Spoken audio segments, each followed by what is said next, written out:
Hey everyone, it's Albie. Welcome back to my channel. I have another Romance Reader Reacts video, and this is to the trailer for Netflix film Persuasion.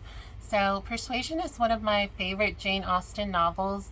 I believe it is, I don't know if it's her last published or like one of the last ones published by her, but it's one of my favorite of the Jane Austens. It's fairly short. I believe it's around under 200 pages, 250 pages, and it's a second chance romance, and I just absolutely loved Anne. She was our heroine. She's 20 years old, and society has viewed her as a spinster, although she does not see herself really that way.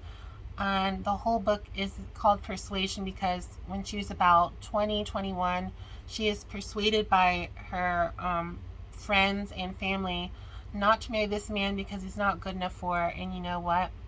He actually was probably good enough for her. And, you know, life happened and no one else came to claim her sort of as their bride. So it's sort of about second chance romance and unrequited love and life after making decisions that may not have been the best for you. So it's one of my favorite Jane Austens.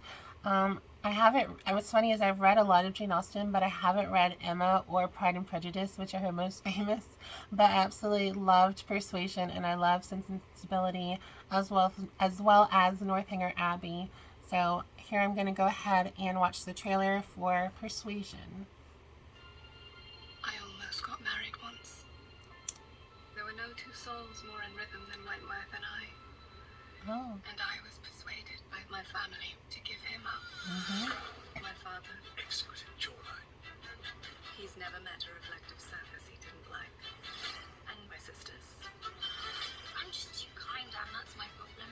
I give all of my attention to others and then I suffer for it. Where are your children? How should I I know? would have been a far happier woman in keeping him than I have been in giving him up. It's been 7 years. Hey. Darling, at some point, you have to move on. So yeah, she must have been 21. She's 28 from the book. Gallant Captain Wentworth. Is it true he's devastatingly handsome? Author of Emma, Pride and Prejudice. Okay. Captain Wentworth and I am handsome. Captain, me and actually, we met long ago, not before I was handsome. Your face has matured. Your hair remains intact. Your hair is also suitably appropriate. You still have jam on your face. Nowhere worse than It looks a little more modern in that sense.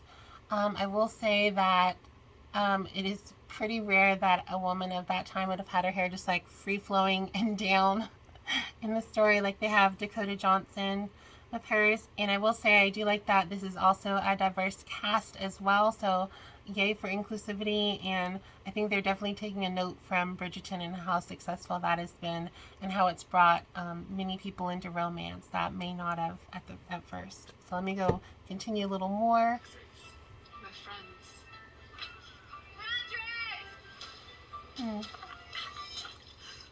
Perfect.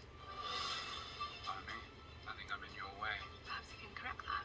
Can I help you with something? Oh, looks like we have a love triangle with Henry Golding. I sense a romance brewing. He must be after something. Why are you so suspicious? I am willing to work for my titles. Imagine my luck. A flirt and a hard worker. I don't get rich.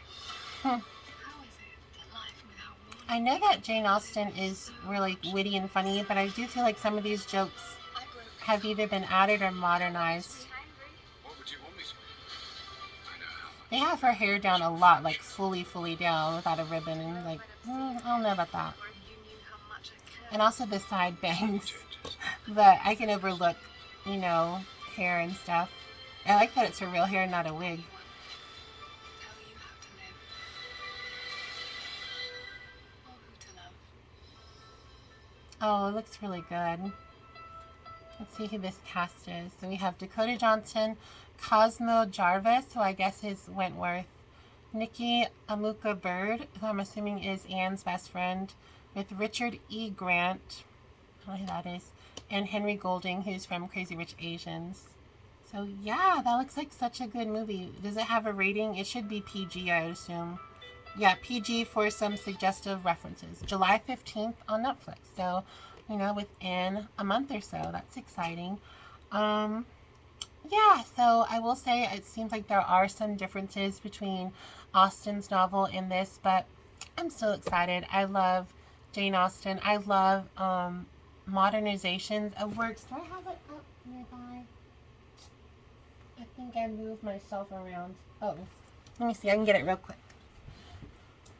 So, even though I haven't read Pride and Prejudice, this has been on my list for a while. My main professor in college, I was double major English and music.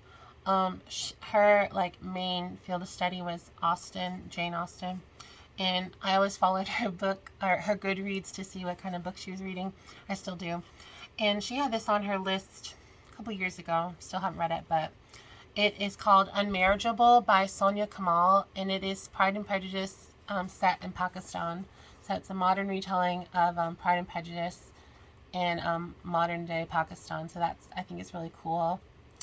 And, you know, I love modernizations. And also, if, you know, if you're a big movie buff, Frida Pinto did a film probably over 10 years ago at this point called, I believe, Trishna. And it was a modern retelling set in modern India. And it was based on, sorry, my nose is itching. It's based on Tess of the D'Urbervilles by Thomas Hardy. And so I believe, I haven't watched Trishna, but I know, you know, it's basically a revamp of Tess of the D'Urbervilles, you know, whatever. And I mean, there's also the famous, for example, think of Clueless. That is obviously based on Jane Austen's Emma, down to all the names are like Bingsley, Knightley, you know, that's just her first name. So yeah, I'm excited for Persuasion, and it looks like a lot of fun. I do enjoy the films of Dakota Johnson. I was big into 50 Shades Before it's popular, and I did like her in, I think it's called A Bigger Splash, which is a Luca Guadagnino film, and I saw her in Suspiria and a bunch of other films. So I'm excited to see her tackle some Jane Austen. I thought her British accent was really good, so I think that's always like the first telltale sign of a British film or Jane Austen film is like, how's the British accent? And I think she did a perfectly wonderful job. Well, everyone, let me know in the comments below. Are you planning to watch Persuasion? Are you excited? Don't forget you can like, subscribe, as well as comment on this video, and you can follow me on Instagram and TikTok at I'll Be Reading Romance. I hope y'all have a wonderful day, and I'll see y'all soon. Bye, everyone.